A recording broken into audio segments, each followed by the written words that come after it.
할렐루야. 자, 오늘 말씀은 성탄절에 기억해야 하는 예수님이라는 제목으로 말씀을 전하겠습니다. 우리가 크리스마스가 되면요, 우리가 어떻게 인사합니까? 우리가 인사한 것처럼 우리가 메리 크리스마스라고 인사하잖아요. 메리 크리스마스가 무슨 뜻인지 아십니까? 메리는 기쁜 마음으로 이런 뜻이잖아요. 메리, 기쁜 마음으로 크리스마스. 크리스마스는 예수 그리스도를 경배하라 이런 뜻입니다. 예수 그리스도를 경배하라, 예수 그리스도를 찬양하라 이런 뜻이에요.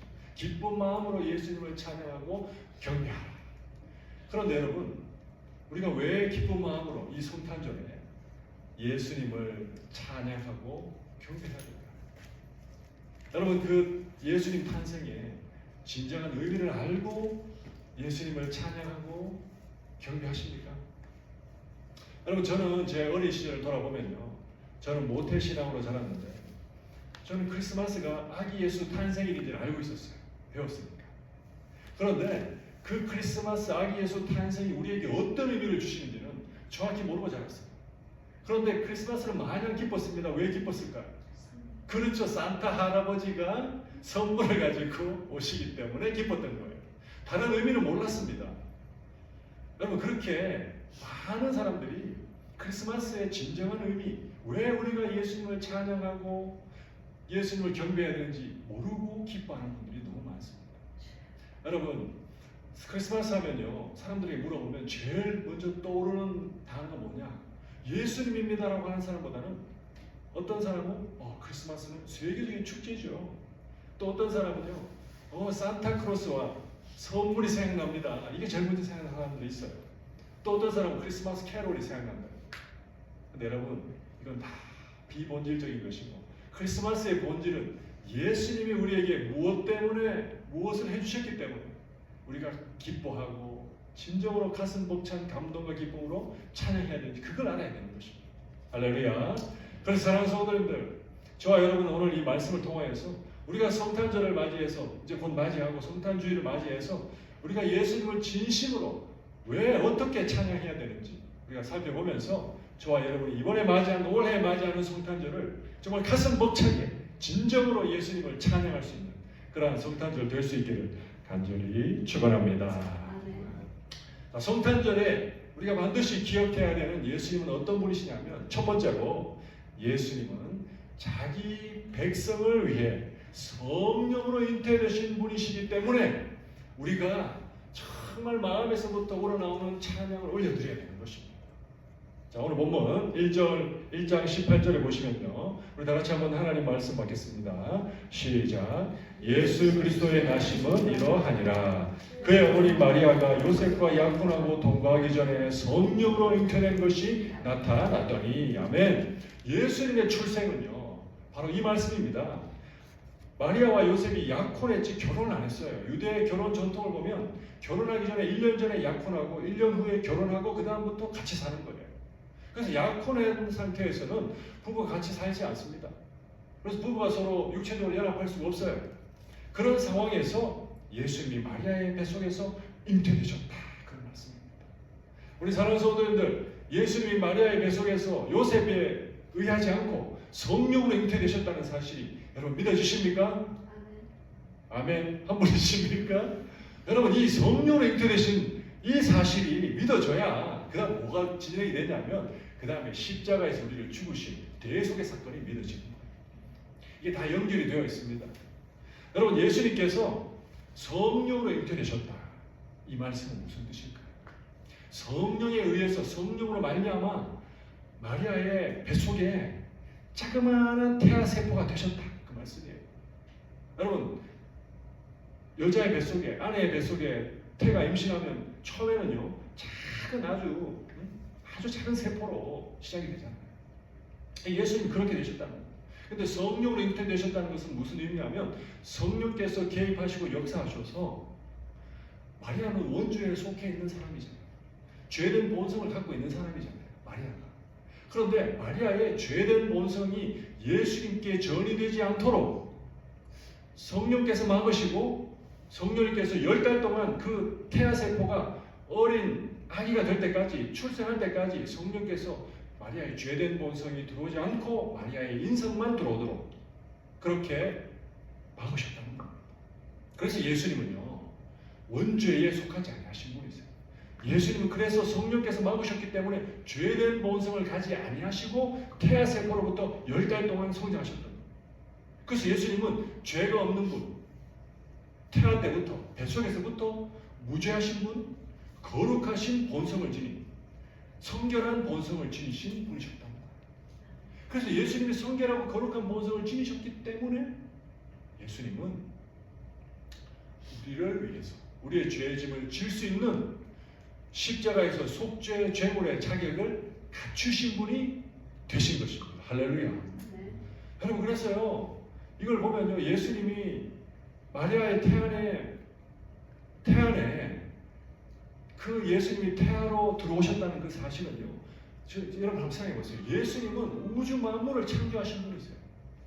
우주 만물을 창조하시고 우주 만물을 소유하신 분이 예수님이신데, 그 우주보다도 크신 분이 작은 태아세포와 같은 점이 되셨어요. 점, 마리아의 몸 안에서. 그 점이 되신 이유가 뭡니까? 우리를 위한 속죄 제물이 되시기 위해서 점이 되신 거예요. 아멘입니까? 그럼 그것을 보면요, 예수님이 얼마나 우리를 사랑하시는지 아십니까? 예수님 우리를 뜨겁게 지극히 사랑하시기 때문에 우리는 상상할 수 없는 일이 마리아의 뱃속에서 시작된 것입니다. 여러분, 그래서 여러분, 마리아의 뱃속에서 그 점이 되었다는 것은 우리를 지극히 사랑하시는 주님의 사랑의 표현인데 우리는 이해할 수 없는 거예요. 여러분 한번 생각해 보세요. 여러분, 많은 사람들이 미국에서는 강아지를 이뻐하잖아요.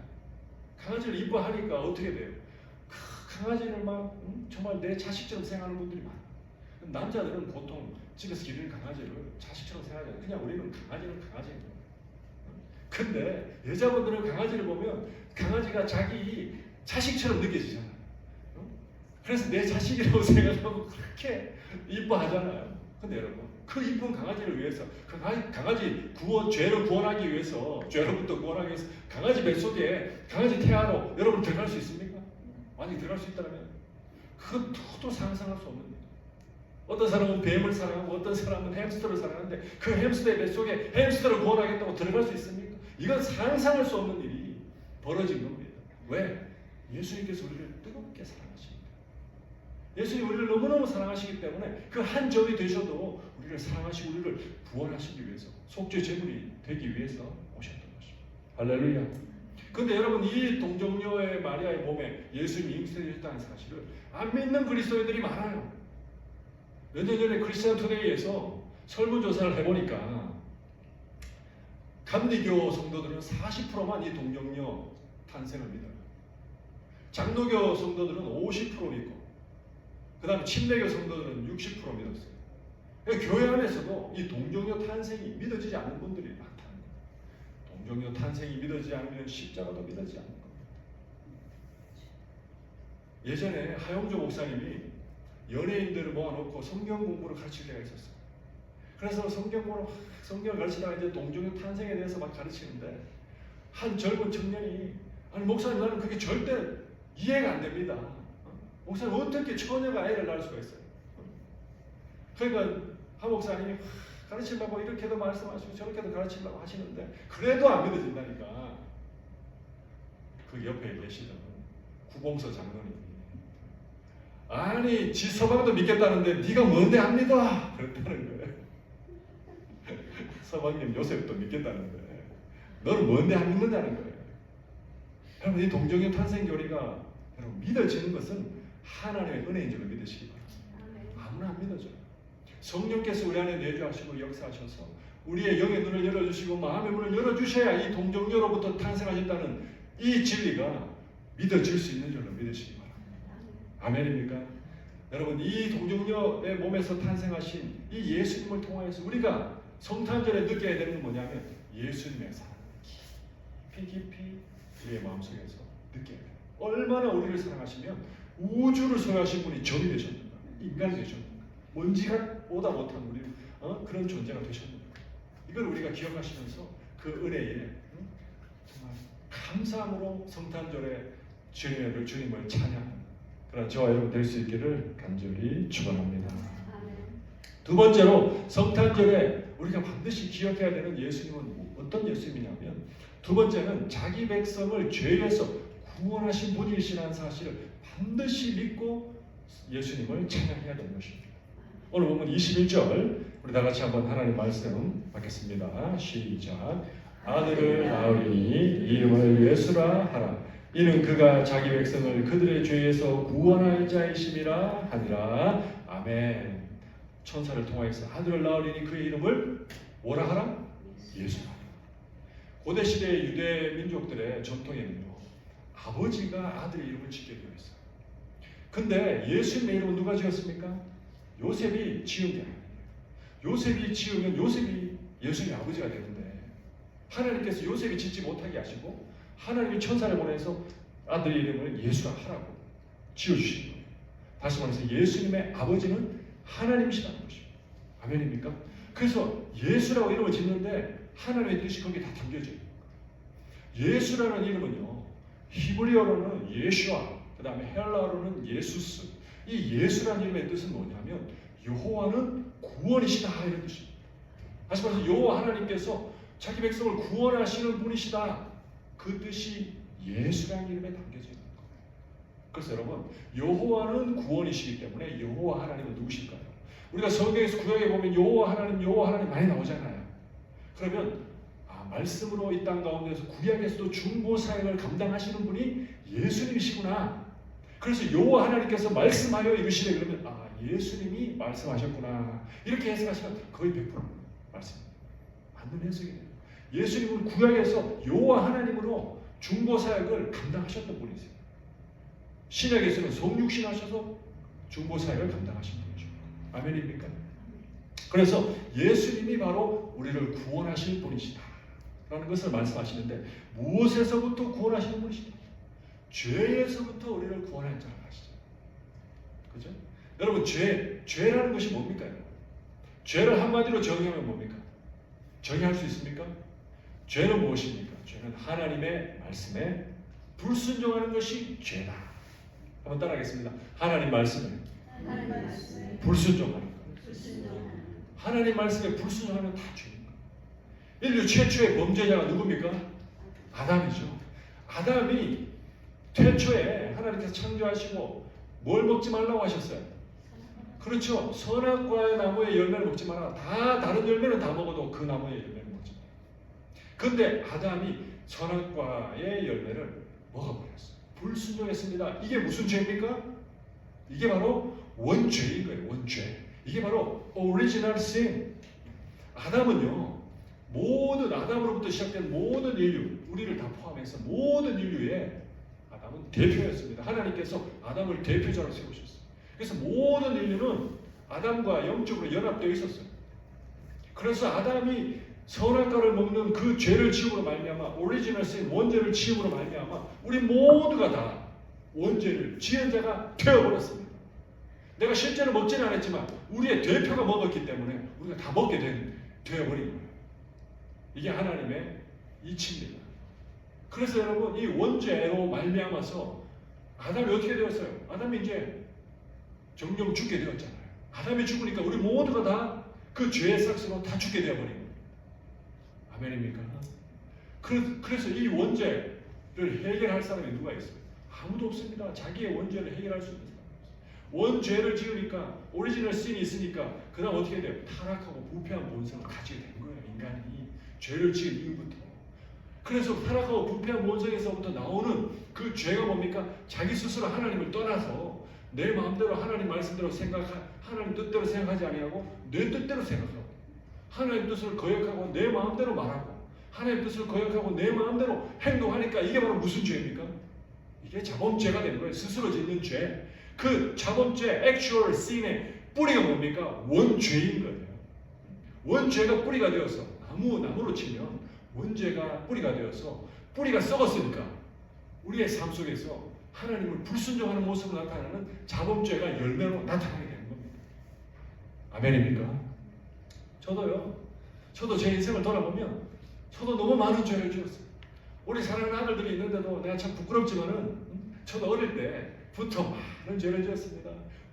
부모님 말씀에 불순종하는 죄도 지었고 또 우리 어릴 때 여자친구들, 여자애들 고무줄하면 고무줄 끊고 다니고 또 사람들 마음 아프게 하는 말도 하고, 또 우리 사랑하는 아들들 정말 사랑으로 잘 키워야 되는데 때로는 부족하고 실수를 알지 못해서 아이들 마음에 상처 주기도 하고, 또 우리 사랑하는 아내 저도 부족해서 때로는 마음에 상처를 주기도 하고, 이렇게 저렇게 저는 말과 생각과 행동으로 많은 죄를 지었습니다. 제가 알게 모르게 지은 죄들이 아마 쌓아보면 태산보다 높을 거예요. 그런데 이 태산보다 높은 나의 이 많은 죄를 내 스스로 제 스스로 처리할 수가 없어요. 죄의 문제 해결할 수가 없어요. 그냥 놔두면 영원한 사망으로 갈 수밖에 없는 존재가 바로 저였어요. 그런데 예수님께서 이 땅에 오셔서 예수님을 믿는 자, 그 십자가의 대속의 진리를 믿는 자, 우리에게 구원의 은혜를 베풀어 주시잖아요. 내 죄값을 예수님이 대신 치러주심으로 말미암아서 그 태산보다도 높은 나의 죄값을 예수님으로 말미암아서 다 해결받고 이제는 지옥의 구렁텅이에서 건진받은 그런 목사가 된 줄로 믿습니다. 여러분의 죄도 마찬가지. 우리가 알게 모르게 지은 죄들이 얼마나 많습니다. 예수님이 아니고서는 원죄든 자범죄든 해결할 수 있는 그 무엇도 없습니다. 그럼 우리가 다 어디로 가야 돼요? 지옥의 구렁텅이로 들어가야 돼요.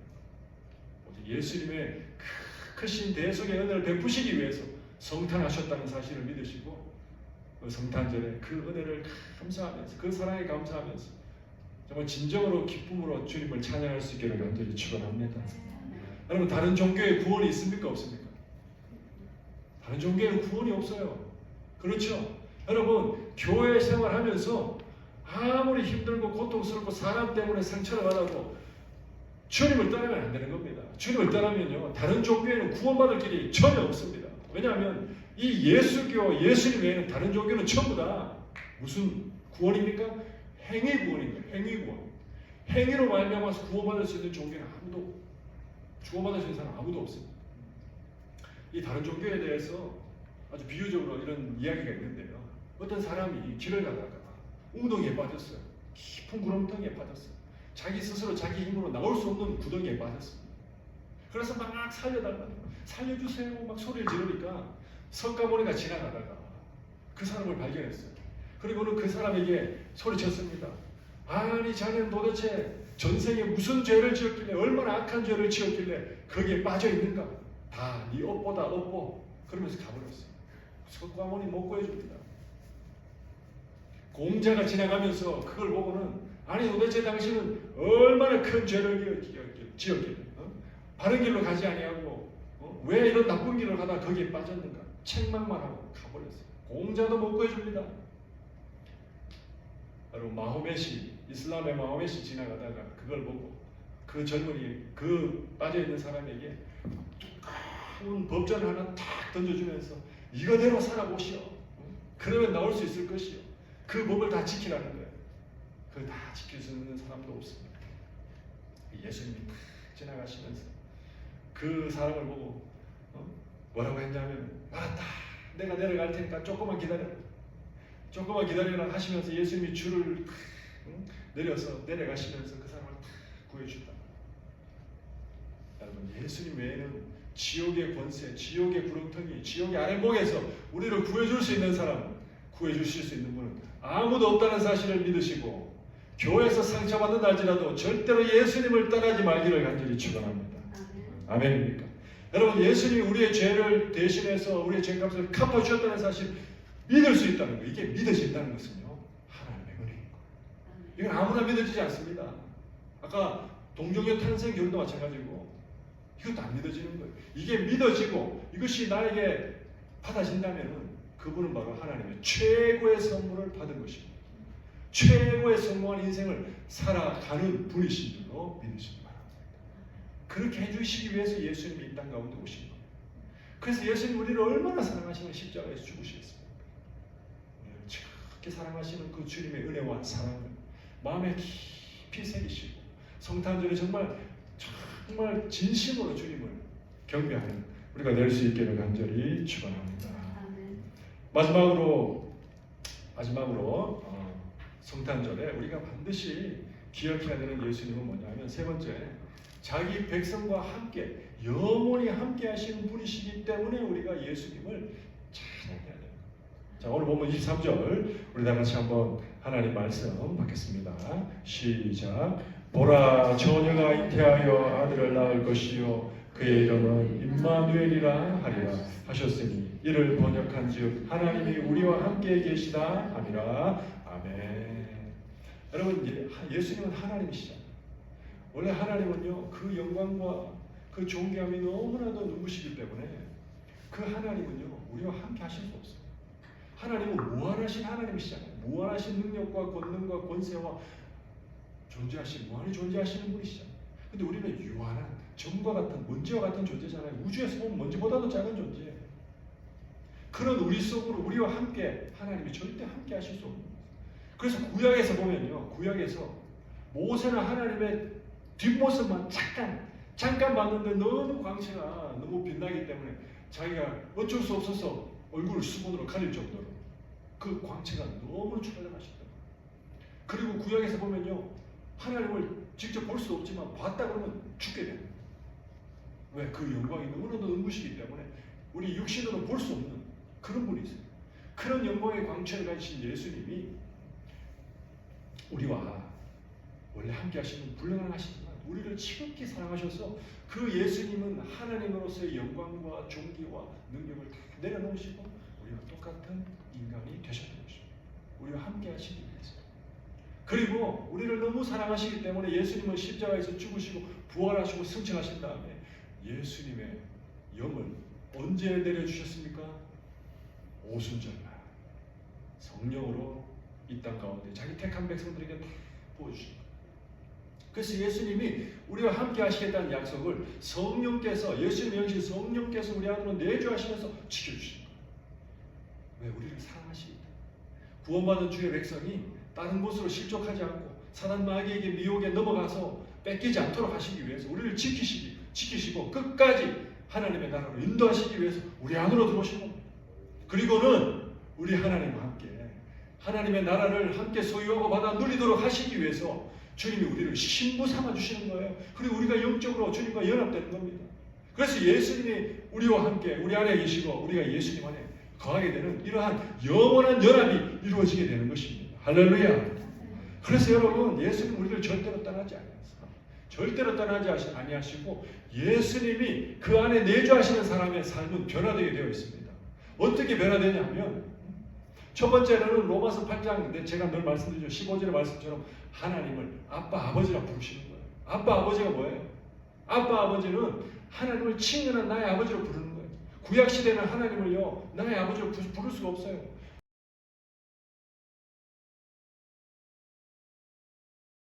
여호와를 쓰다 보면 글로 쓰다가 보면 한 글자 한 글자 쓰려면 가서 목욕하고 와야 되고 목욕하고 와서 또 한 글자 쓰고 하나님은 멀리 계신 하나님이셨어요. 근데 이제는 하나님은 우리의 아버지가 되시고 예수님 우리의 신랑이 되고 우리의 신부가 되죠.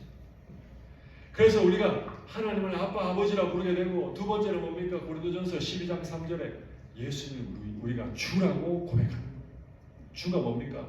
우리 인생의 주인이시요 왕이시요 신랑이시요 내 인생을 좌지우지하시는 분은 나의 생명의 주관자는 예수님이시라는 것을 믿음으로 고백할 수 있는 거. 이게 바로 예수님의 영이 함께 하십니다. 또 한 가지는 뭐냐 하면 예수님이 함께 하시기 때문에 우리가 갈라디아서 5장 22절 23절의 말씀처럼 성령의 열매를 맺는 삶을 살게 되는 것입니다.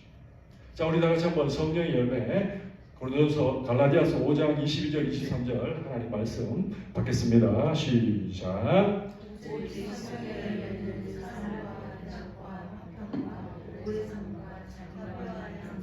충성과 온유와 절제니 이 같은 것을 금지할 법이 없느니라. 아멘. 이러한 성령의 열매를 예수님께서 함께 하시기 때문에 우리가 맺을 수 있는 겁니다. 여러분, 성령의 열매 중에 첫 번째가 사랑이잖아요. 정말 사랑하고 싶지 않은 사람, 정말 미운 사람도 성령이 내 안에 내주하시고 예수님이 내주하셔서 나를 감동시키시면 미운 사람도 밉지 않게 돼요. 그리고 정말 사랑할 수는 없지만 불쌍히 여기게 되는 것입니다. 불쌍히 여기는 것도 사랑의 일종인 줄로 믿으시기 바랍니다. 또 여러분, 기뻐할 수 없는 순간에도 정말 슬프고 고통받는 그 순간에도 성령께서 함께 내주하시면요 기뻐할 수 없는 순간에도 기뻐할 수 있는 거예요. 고통 가운데도 주님께서 나에게 주는 이 고통 가운데에 주님의 뜻이 있고 더 나은 것을 주님께서 주시기 위한 고통이라는 것을 우리가 깨닫게 되면서 더 기뻐할 수 있게 돼요. 그리고 화평할 수 없는 순간에 화평하게 돼요. 이런 성령의 열매가 조금씩 더 나타나게 되는 것입니다. 또 예수님이 우리 안에 내주하시면 죄에 대해서 아주 민감해지는 거예요. 그전에는 이게 죄인지 아닌지도 몰랐는데 예수님이 내주하시니까 함께 하시니까 죄에 대해서 민감해져서 내가 정말 죄인 중에 괴수구나 그걸 깨닫게 돼요. 그래서 이제는 더 내가 하나님의 뜻대로 살고자 하는 거룩한 욕심이 생기게 되는 거예요. 아멘입니까? 그리고 예수님과 함께 하니까 마지막으로 뭡니까? 내가 예수님을 전적으로 더 의지하고 믿고 주님께 기대고 싶은 마음이 더 생기는 거예요. 여러분, 신앙이 성숙하게 된다는 것은 무슨 의미냐면요. 신앙이 성숙하게 되는 사람은 주님, 나는 이제 주님 없으셔도 주님 안 계셔도 저는 이제 주님 말씀대로 잘 살 수 있어요. 제가 독립할 수 있어요. 이런 뜻이 아닙니다. 저 홀로 설 수 있어요. 이런 뜻이 아니에요. 신앙이 성숙한다는 것은 무슨 뜻이냐면 주님, 저는 주님 안 계시면 저는 서 있을 수 없습니다. 저는 주님만을 의지할 수밖에 없는 연약한 존재입니다. 이걸 깨닫고 주님을 더 의지하는 사람, 이것이 바로 신앙의 성숙한 그리스도인이라는 것을 오늘 기억하시기 바랍니다. 그래서 여러분, 내가 자주 넘어지고 내가 쓰러지고 지치고 아파한다 할지라도 이건 내가 연약해서 그게 아니라 그럴 때 내가 예수님을 의지하고 주님을 바라보고 나아간다면 그 사람이 바로 성숙한 성도가 되는 것입니다. 제가 얼마 전에 정말 큰 사고가 날 뻔했어요. 제 개인적으로. 제가 골목길에서 차를 유턴해야 되는데 저 앞에서 한 30m 앞에서 SUV가 한 대 쭉 오더라고요. 그래서 대충 계산해서 내가 이제 확 유턴하면 내가 먼저 갈 수 있을 것 같아서 이제 거리가 있으니까. 그래서 이제 유턴하려고 확 꺾으려고 하는 그 순간에 이제 저는 진짜 확 꺾으려고 했어요. 확 돌리려고 했어요. 그래서 빨리 나오려고. 그랬는데 확 꺾으려고 하는 그 순간 1초 바로 그 순간에 제 머릿속에서 아니야, 저 차 보내주고 가, 이런 마음이 머릿속에 탁 떠오르는 거예요. 그 정말 제 의지를 확 꺾으려고 했는데 제 머릿속에서 아니야, 저 차 보내주고 가, 그래서 앞으로 좀 더 갔다 가, 그런 생각이 딱 떠올라서 꺾으려는 것을 딱 멈췄습니다. 딱 멈추는 그 순간에 옆에서 제가 분명히 사이드미러를 보고 백미러를 보고 꺾으려고 했는데 바로 그 순간에 큰 SUV가 한 대 확 지나가더라고요. 아주 정말 한 10cm 차이로 확 지나가더라고요. 제가 꺾었으면 사고가 크게 났었습니다. 제가 그 순간에 얼마나 감사했는지, 주님, 지금 이 순간에도 주님 저와 함께 계시는 거예요. 그래서 주님, 제가 사고 날 것을 주님 막아주시는 거예요. 제가 깨닫게 됐어요. 그래서 주님께 정말 감사합니다. 사랑하는 성도님들, 여러분의 삶도 마찬가지입니다. 주님과 늘 동행하고 주님이 늘 함께 하신다면 여러분이 위험한 순간에 주님께서 막아주실 줄로 믿으십니다. 여러분 급한 순간에 주님께서 문제를 해결해 주시고 정말 위험한 순간에 막아주시고 우리를 지켜주시고 보호해 주시면서 우리가 동행하시는 분이 우리 예수님. 우리가 그렇게 우리를 사랑하시기 때문에 그렇게 해주시기 위해서 예수님이 이 땅 가운데 오셨던 것입니다. 우리 사랑하는 성도님들, 성탄주의를 맞이해서 우리 예수님이 얼마나 우리를 사랑하시는 분이신지 더욱더 마음에 깊이 새기시고 성탄절을 맞이하시는 우리가 예수님을 진심으로 가슴에서부터 벅차오르는 감격으로 우리를 사랑해 주시는 예수님을 진심으로 찬양하고 경배하는 이번 성탄절이 될 수 있기를 간절히 축원합니다.